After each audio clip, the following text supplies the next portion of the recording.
So, Iyarkai Tunai, with nature's blessings, we always start all our sessions, and this is the MSME problem statement session. Myself, Desika Prabhakar, founder and director of the Purpose Foundation, and we have our COO Lakshmi from the Purpose Foundation as well. Thank you so much, Radhisa, for joining us today for the MSME problem statement session. As you know, this is an initiative exclusively by United Nations specific program called Unleash and our NGO, the Purpose Foundation, where we are trying to get real problems of MSMEs and solve them with technology and innovation from engineering college students and our global mentors and trainers working together to build solutions for you to increase the revenues of your company. So this is an initiative where we are trying to take 16 different themes and 100 MSME organizations will be part of this first initiative. This is happening as part of the second edition of an event called Hack for Purpose, which will start from June and goes on till December. So to give you some guidelines about how this is going to work, as I said, the applications will start from June. Once we get your problems, we will post it in our website in June, and then the students are going to start applying for the problem statements, and by the mid of September we will have the list of applications from the students, and our expert judges, mentors and trainers are going to filter and select top 100 teams. From these teams, we will then work together with the trainers and they will start working on the solutions for you. So there is no payment or no cost whatsoever involved for the MSME to be in this whole process. They don't have to pay anything or any charge or any cost. We are doing this absolutely to only support the MSMEs as much as we can. That is the first point. Second point is, as far as the whole process is concerned, it's a unique process which we are trying to do to connect the MSME industry and college students and our global mentors together to bring forth impact in real time. So 100% to get your exact solution, to get your exact product might not be possible within this span of time, but we will try to give you the solution as maximum as possible. So that would be the second point. The third point is, as I said, no cost is involved whatsoever. As far as the IP or the technology is concerned, this would majorly go to the MSME only, but we would also like to keep it on a case-to-case basis so that everybody's effort and hard work is appreciated to the best extent possible. So these are the basic guidelines. To start off, first, please introduce your company, the name of your company, how many years you're doing this, and what kind of products your company is focusing on, your role in the company as well. So over to you, sir. Myself, Ranjit Kumar Krishnamurthy. I am the founder and managing director of AVKR Murunga Promise Wellness. It's a OPC 1% company, private limited. It is incorporated in 2020 August. It's almost 5 years old company. We have 20 plus range of products which are into nutraceuticals, beauty and personal care. Nutraceuticals, we have Murunga leaf powders. It's all superfoods and supplements. So we have Murunga leaf powders, Murunga leaf powder capsules, Murunga flower powder capsules, Murunga seed powder capsules, Murunga seed oil. So all parts like Murunga stem, bark. So all parts are converting into value-added products. So in beauty and personal care, we have hair oil, we have Murunga based shampoo, Murunga soap and Murunga serums.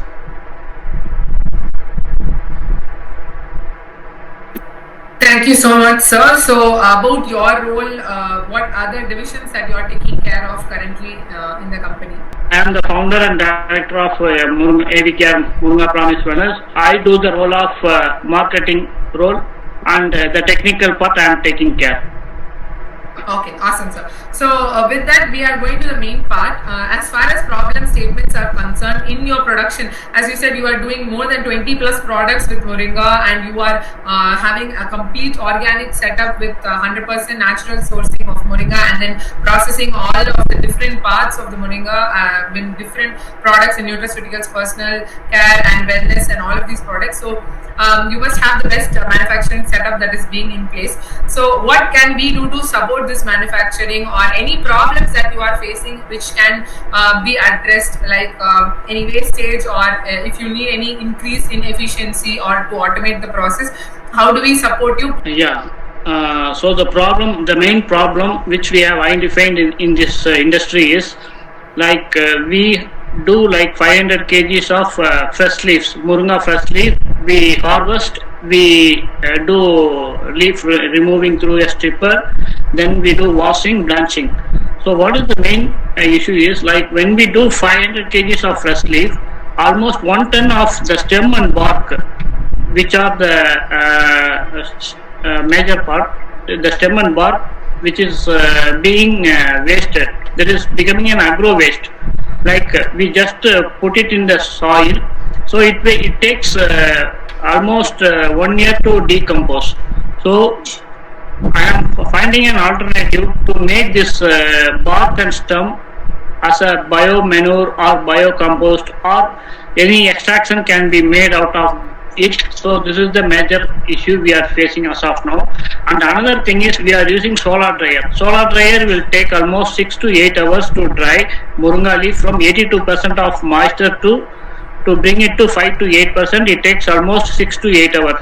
So we need a technology whereas we need to dry Moringa leaf in 2 hours. So in 2 hours we should not lose its aroma, we should not lose its chlorophyll, and the nutrition content should not be lost.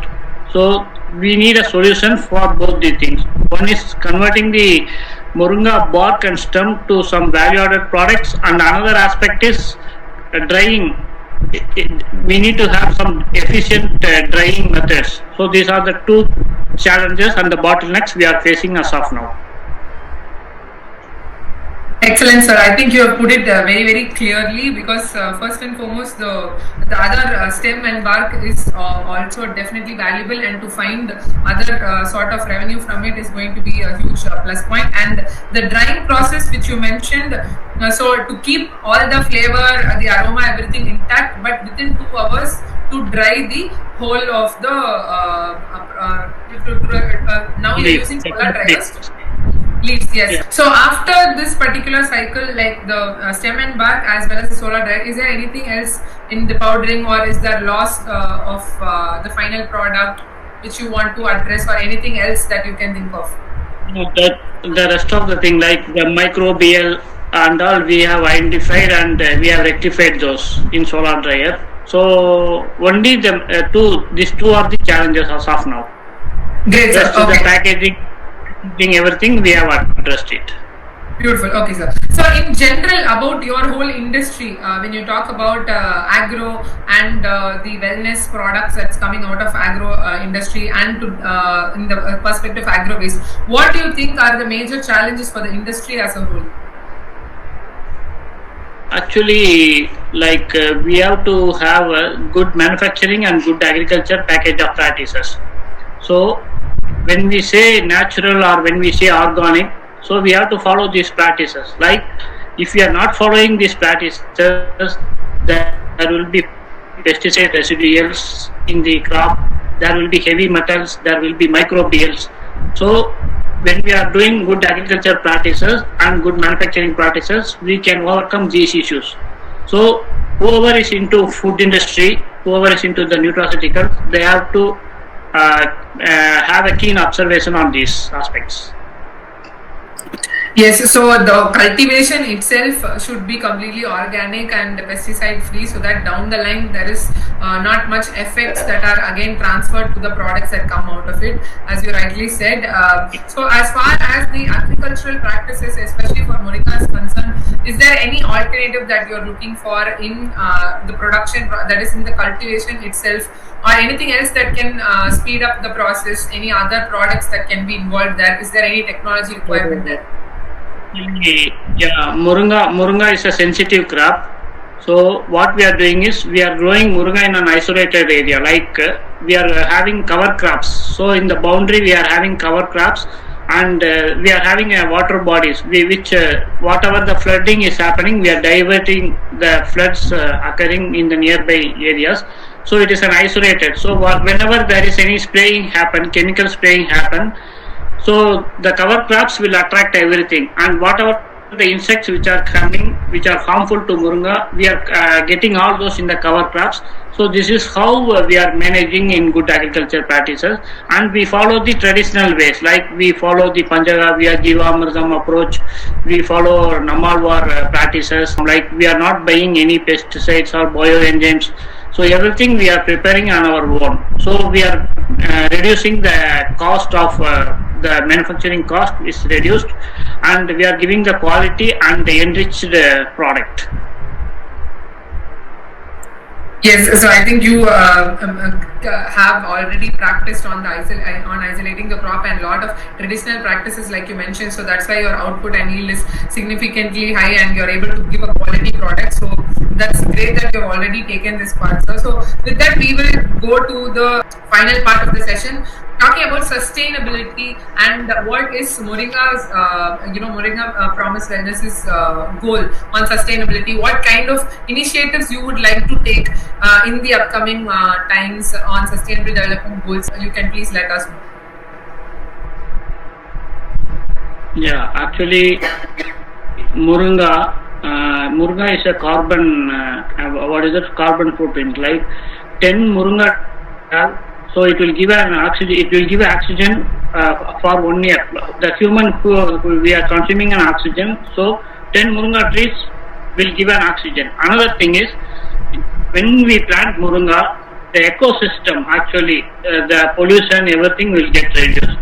And whatever the trees which are there nearby, like if you plant aloe vera, or if you are planting lemongrass, or if you are planting a pineapple, Moringa will take the water content from the air, and it will distribute to the nearest plants. And another thing is, like we are planning to go for a contract farming. Like whatever we are manufacturing in this 12 acres, it is not suitable for us for exporting. It is just going for the domestic market, where when we are focusing on the export, we need a huge volume, like 20 metric tons, 50 metric tons. So we are planning to go for a contract farming, which slowly, like 4 acres, 5 acres, we are going for contract farming. So we are maintaining an integrated and sustainable farming methods. Like we have a poultry, we have a dairy, we have a fishery, we have asola, we have vermicompost, we have intercropping in Moringa, like we have lemongrass, we have curry leaves, we have coconut. So it is a multiple crops. Great, sir. I think it's a complete, as you said, a whole ecosystem that you are trying to support and build through end-to-end. A lot of circularity and a lot of sustainability aspects are involved in your whole initiative.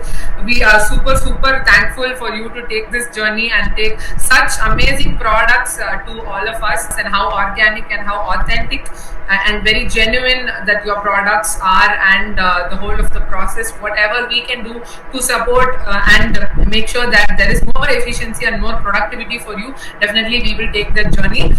Again, super grateful for your time and your valuable inputs, and we would keep you updated about the whole progress. By June it will officially start, and we will keep you updated on the progress of how the technology is being developed. Thank you so much for your valuable time, sir. Take care and have a great day. Thank you, ma'am.